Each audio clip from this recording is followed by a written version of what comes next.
arts stream লৈ class 12 উত্তীৰ্ণ হোৱাৰ পিছত ছাত্ৰ ছাত্ৰীসকলে কোনটো কোৰ্স কৰিব কোনটো কোৰ্স তেওঁলোকৰ কাৰণে বেষ্ট হ'ব এইটো সিদ্ধান্ত ল'ব নোৱাৰে অৱশেষত বেছি সংখ্যক ছাত্ৰ ছাত্ৰীয়ে বিএড এডমিশন লয় সায়েন্স ষ্ট্ৰীমৰ ছাত্ৰ ছাত্ৰীৰ বাবে যিদৰে বিভিন্ন ধৰণৰ কোৰ্স আছে সেইদৰে আৰ্টছ ষ্ট্ৰীমৰ ছাত্ৰ ছাত্ৰীৰ কাৰণেও বিভিন্ন ধৰণৰ কোৰ্স আছে কিন্তু বেছি সংখ্যক ছাত্ৰ ছাত্ৰীয়ে এই কোৰ্সবোৰৰ বিষয়ে নাজানে আৰু ছাত্ৰ ছাত্ৰীসকলে যদি এইবোৰ কোৰ্সত পঢ়িব পাৰে তেতিয়াহলে চাকৰি হোৱাৰ সম্ভাৱনা বহুত বেছি কাৰণ ইয়াতে কম্পিটিশন বহুত কম আৰু চাকৰিৰ সংখ্যা বহুত বেছি বৰ্তমান অসমত যদি 10000 চাকৰি ওলায় তাত 15 পৰা 30 লাখ ছাত্ৰ ছাত্ৰীয়ে এপ্লাই কৰে আৰু ইয়াৰ ভিতৰত সাগে probability বেছি সংখ্যক ছাত্ৰ ছাত্ৰী এই বিএ কমপ্লিট কৰা এনেকুৱা নহয় যে বিএ পঢ়িলে চাকৰি নাই ইয়াতে চাকৰি আছে কিন্তু কম্পিটিশন বহুত বেছি ইতিয়া সিদ্ধান্ত ছাত্ৰ ছাত্ৰী যিকে নহক আৰ্টছ ষ্ট্ৰীম লৈ হায়াৰ সেকেন্ডাৰী উত্তীৰ্ণ হোৱা ছাত্ৰ ছাত্ৰীৰ কাৰণে কি কোৰ্স আছে কোনটো কোৰ্স ছাত্ৰ ছাত্ৰীৰ কাৰণে বেষ্ট হ'ব পাৰে এই বিষয়ে এইটো ভিডিও জৰিয়তে এটা কৈ আলোচনা কৰিব বিচাৰিছো এনেকুৱা ধৰণৰ ইনফৰমেটিভ ভিডিও যদি পাব বিচাৰে তেতিয়াহলে এই চেনেলটো সাবস্ক্ৰাইব কৰি থৈ দিব পাৰে যদি ছাত্ৰ ছাত্ৰীসকলে বেলেগ কোনো ধৰণৰ কোৰ্স কৰিব নিবিচাৰে কেৱল মাত্ৰ বিএ কোৰ্সটো হে কৰিব বিচাৰে তেতিয়াহলে কৰিব পাৰে কিন্তু কেৱল মাত্ৰ বিএ কোৰ্স কৰিলে নহব ইয়াৰ লগতে আৰু কেইটামান কোৰ্স কৰিব লাগিব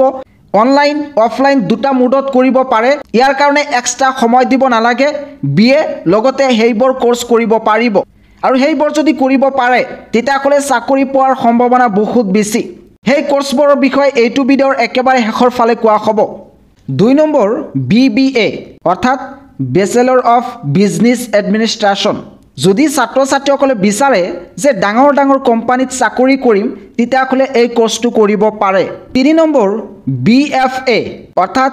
বেচেলৰ অফ ফাইন আৰ্টছ যদি ছাত্ৰ ছাত্ৰীসকলে চিত্ৰ অঙ্কন কৰি ভাল পায় তেতিয়াহলে এই কোৰ্সটো কৰিব পাৰে বৰ্তমান সময়ত এই কোৰ্সৰ অলপ ডিমান্ড আছে গতিকে যদি বিচাৰে তেতিয়াহলে এই কোৰ্সটো কৰিব পাৰে 4 নম্বৰ বিসিএ অৰ্থাৎ বেচেলৰ অফ কম্পিউটাৰ এপ্লিকেশন যদি ছাত্ৰ ছাত্ৰীৰ কম্পিউটাৰ এপ্লিকেশন লৈ ইন্টাৰেষ্ট আছে তেতিয়াহলে এই বেচেলৰ ডিগ্ৰীটো কৰিব পাৰে আৰু বৰ্তমান সময়ত কিন্তু এই কোৰ্সৰ বহুত ডিমান্ড আছে 5 নম্বৰ বিএইচএম অৰ্থাৎ বেচেলৰ অফ হোটেল মেনেজমেন্ট যদি ছাত্ৰ ছাত্ৰীসকলে ডাঙৰ লাক্সাৰিয়াছ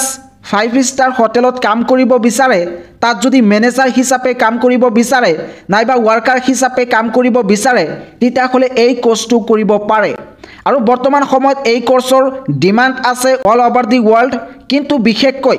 অসমত এই কোৰ্সৰ ডিমান্ড নাই কাৰণ অসমত তেনেকুৱা লাক্সাৰিয়াছ হোটেল নাই যদি বেলেগ কান্ট্ৰি জব কৰিব বিচাৰে নাইবা অসমৰ বাহিৰত জব কৰিব বিচাৰে তেতিয়াহলে এই কোৰ্সটো কৰিব পাৰে আৰু এই কোৰ্সৰ বিষয়ে ইতিমধ্যে মই এটা ডেডিকেটেড ভিডিও বনাইছো এই ভিডিওৰ লিংক এইটো ভিডিওৰ ডেসক্ৰিপচনত দিয়া আছে হেতু চাব পাৰে বিটিটিএম অৰ্থাৎ bachelor of travel and tourism management যদি ছাত্ৰ ছাত্ৰীসকলে ট্ৰাভেল আৰু টুৰিজম মেনেজমেন্ট কৰা ক্ষেত্ৰত পাৰ্গত যদি এইবোৰ কৰিব বিচাৰে তেতিয়াহলে ইয়াৰ ওপৰত এই বেচেলৰ ডিগ্ৰীটো কৰিব পাৰে 7 নম্বৰ বিএ এলএলবি বিএৰ লগতে ইন্টিগ্ৰেটেড এলএলবি কোৰ্স কিছুসংখ্যক ছাত্ৰ ছাত্ৰীয়ে বিএ কমপ্লিট কৰাৰ পিছত এলএলবি কৰে কিন্তু হায়াৰ সেকেন্ডাৰী উত্তীৰ্ণ ছাত্ৰ ছাত্ৰীয়ে বিএ লগতে এলএলবি এই দুটা একেলগে কৰিব পাৰে আৰু বৰ্তমান এই কোৰ্সৰ বহুত ডিমান্ড আছে যিবোৰ ডাঙৰ কোম্পানী আছে তাত তেওঁলোকে এডভাইজৰ হিচাপে কাম কৰিব পাৰে নাইবা কোৰ্টত তেওঁলোকে জব কৰিব পাৰিব আৰু বৰ্তমান ইয়াত কিন্তু হাই স্যালাৰি পোৱা যায় আৰু ইয়াতে যিমান তেওঁলোকৰ এক্সপেৰিয়েন্স হ'ব হিমান তেওঁলোকে স্যালাৰি পাব 8 নম্বৰ বিএসডব্লিউ অৰ্থাৎ বেচেলৰ অফ সোশ্যাল ওয়াৰ্ক এনেকুৱা বহুত ছাত্ৰ ছাত্ৰী আছে যিসকলে সোশ্যাল ওয়াৰ্ক কৰি ভাল পায় যিসকলে মানুহক হেল্প কৰি ভাল পায় যিসকলে সমাজৰ কল্যাণ সাধন কৰিবলৈ চেষ্টা কৰে এনেকুৱা ইন্টাৰেষ্ট থকা ছাত্ৰ ছাত্ৰীয়ে ইয়াৰ ওপৰত বেচেলৰ ডিগ্ৰী এটা কৰিব পাৰে আৰু এই কোৰ্স কমপ্লিট কৰা ছাত্ৰ ছাত্ৰীসকলে প্ৰাইভেট নাইবা গভৰ্ণমেণ্ট বিভিন্ন ধৰণৰ এনজিঅ তেওঁলোকে চাকৰি কৰিব পাৰে 9 নম্বৰ বিজেএমচি অৰ্থাৎ bachelor of journalism and mass communication যদি ছাত্ৰ ছাত্ৰীৰ নিউজ চেনেলত নাইবা নিউজ পেপাৰত কাম কৰাৰ ইন্টাৰেষ্ট আছে নাইবা সোশ্যাল মিডিয়াত তেওঁলোকে কাম কৰিব বিচাৰে তেতিয়াহলে এই কোৰ্সটো কৰিব পাৰে আৰু এই কোৰ্সটো কৰাৰ পিছত চৰকাৰী চাকৰিৰ কাৰণে ৰৈ থাকিব নালাগে তেওঁলোকে নিজাববীয়াকৈ কিবা এটা কৰিব পাৰিব অসমৰ যিবোৰ নিউজ চেনেল আছে সেই নিউজ চেনেলত তেওঁলোকে কাম কৰিব পাৰিব গতিকে বৰ্তমান সময়ত এই কোৰ্সৰ ডিমান্ড বহুত বেছি যদি এনেকুৱা কামৰ কাৰণে ইন্টাৰেষ্ট হয় যদি বিচাৰে তেতিয়াহলে এই কোৰ্সটো কৰিব পাৰে এই কোৰ্সটো কিন্তু সকলো ছাত্ৰ ছাত্ৰীয়ে কৰিব নোৱাৰে যিসকলৰ কমিউনিকেশ্যন বহুত ভাল মানুহৰ লগত কথা পাতি ভাল পায় আৰু কথাবোৰ ভালদৰে উপস্থাপন কৰিব পাৰে তেওঁলোকে এই কোৰ্সটো কৰিলে ভাল হ'ব তেওঁলোকে সহজতে প্ৰাইভেট নাইবা গভৰ্ণমেণ্টত চাকৰি পাব 10 নম্বৰ BVO অৰ্থাৎ বেচেলৰ অফ ভোকেশ্যন যদি ভোকেশ্যনেল টিচাৰ হোৱাৰ সপোন আছে তেতিয়াহলে এই কোৰ্সটো কৰিব পাৰে 11 নম্বৰ BPE অৰ্থাৎ bachelor of physical education 12 number bachelor of design বৰ্তমান সময়ত এইটো এটা ডিমান্ডিং কোৰ্স যিসকল ছাত্ৰ ছাত্ৰীয়ে ডিজাইন কৰি ভাল পায় যেনেকৈ কাপোৰ ডিজাইন নাইবা পোষ্টাৰ ডিজাইন এনেকুৱা ধৰণৰ ছাত্ৰ ছাত্ৰীসকলে যদি ডিজাইন কৰি ভাল পায় তেতিয়াহলে এই কোৰ্সটো কৰিব পাৰে আৰু এনেকুৱা ধৰণৰ কোৰ্সত কম্পিটিশন একেবাৰে কম কবলৈ গলে নাই কম্পিটিশন আৰু ইয়াতে যদি এডমিশন লয় তেতিয়াহলে চাকৰি পোৱাৰ সম্ভাৱনা বেছি কাৰণ ইয়াতে কম্পিটিশন নাই প্ৰতিগৰাকী ছাত্ৰ ছাত্ৰীয়ে হাই সেকেন্ডাৰী উত্তীৰ্ণ হোৱাৰ পিছত ডিগ্ৰী কোৰ্সটো কৰিবই লাগিব আৰু এইটো 100% কিন্তু ইয়াৰ উপৰিও কিছুমান কোৰ্স ছাত্ৰ ছাত্ৰীসকলে কৰিব লাগিব যিবোৰ যদি কৰিব পাৰে তেতিয়াহলে চাকৰি পোৱাৰ চান্সটো আৰু বাঢ়ি যায় সেইবোৰ হৈছে 1 নম্বৰ ডাটা সায়েন্স যেটো বৰ্তমান সময়ত ইন্টাৰনেটৰ ইউজ বাঢ়িছে গতিকে এই কোৰ্সৰ ডিমান্ডটো বাঢ়িছে এক্সাম্পল হিচাপে AI কেনেকৈ কাম কৰে এনেকুৱা ধৰণৰ বস্তু এইটো কোৰ্সত শিকিব পাৰিব আৰু এনেকুৱা ধৰণৰ কোৰ্সৰ ডিউৰেচন হৈছে 6 পৰা 12 মাহ আৰু ইয়াৰ কাৰণে এক্সট্ৰা সময় দিব নালাগে ডিগ্ৰী কোৰ্সৰ লগতে এইটো পঢ়িব পাৰিব আৰু অনলাইন অফলাইন দুটা মোডত ছাত্ৰ ছাত্ৰীসকলে পঢ়িব পাৰে 2 নম্বৰ হৈছে প্ৰগ্ৰামিং ল্যাঙ্গুৱেজ অৰ্থাৎ কম্পিউটাৰে কেনেকৈ কাম কৰে কম্পিউটাৰত কেনেকুৱা ধৰণৰ ল্যাঙ্গুৱেজ ব্যৱহাৰ কৰা হয় জাভা কেনেকৈ কাম কৰে ইয়াৰ বিষয়ে ইয়াতে জানিব পাৰিব 3 নম্বৰ কোৰ্সটো হৈছে ওয়েব ডিজাইনিং ওয়েবসাইট কেনেকৈ ডিজাইন কৰা হয় কেনেকৈ ডেভেলপ কৰা হয় এই বিষয়ে এইটো কোৰ্সত জানিব পাৰিব 4 নম্বৰ হৈছে গ্ৰাফিক ডিজাইনিং অৰ্থাৎ গ্ৰাফ এটা কেনেকৈ ডিজাইন কৰিব লাগে কম্পিউটাৰত এইবোৰৰ বিষয়ে এইটো কোৰ্সত শিকিব পাৰিব 5 নম্বৰটো হৈছে app development 6 number VFX and animation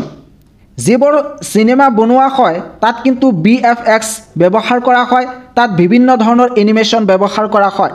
আৰু এনেকুৱা ক্ষেত্ৰত যদি কাম কৰিব বিচাৰে জব কৰিব বিচাৰে তেতিয়াহলে বেচেলৰ ডিগ্ৰীৰ লগত এই কোৰ্সটো কৰিব পাৰে 7 নম্বৰ ডিজিটেল মাৰ্কেটিং এইটো হৈছে মোস্ট ইম্পৰ্টেন্ট এণ্ড ডিমান্ডিং এটা কোৰ্স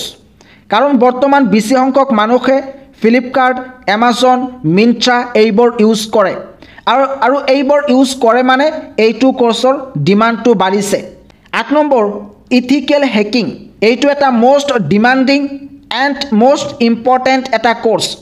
সৰকাৰ নাইবা কোম্পানী যিবোৰ ওয়েবসাইট আছে সেই ওয়েবসাইট চোৱাচিতা কৰিবলৈ এই সকল ছাত্ৰ ছাত্ৰীক নিয়োগ কৰা হয় এই সকল ছাত্ৰ ছাত্ৰীক চাকৰি দিয়া হয় 9 নম্বৰ MS অফিস 10 নম্বৰ এক্সেল এই দুটা যদি ছাত্ৰ ছাত্ৰীসকলে কৰিব পাৰে তেতিয়াহলে যিকোনো ডিগ্ৰী কমপ্লিট কৰাৰ পিছত ইজিলি যিকোনো ঠাইত তেওঁলোকে চাকৰি পায় গতিকে ডিগ্ৰীৰ লগত এনেকুৱা ধৰণৰ স্কিল ডেভেলপমেন্ট কোৰ্সবোৰ কৰিব পাৰে যিসকল ছাত্ৰ ছাত্ৰীয়ে ইতিমধ্যে ডিগ্ৰী কমপ্লিট কৰিছে তেওঁলোকে বিভিন্ন ধৰণৰ ক্ৰিয়েটিভ কোৰ্সত এডমিশন ল'ব পাৰে যেনেকৈ hospital management tourist management event management advertising and public relation journalism and mass communication on air radio' joking course fitness and nutrition digital art and painting working foreign language courses photograph music production course এই কোৰ্সবোৰৰ duration প্ৰায় 6 মান্থৰ পৰা 1 ইয়াৰ লৈকে গতিকে এই কোৰ্সবোৰ যদি কৰে তেতিয়াহলে চাকৰি পোৱাৰ সম্ভাৱনা আৰু বৃদ্ধি পায়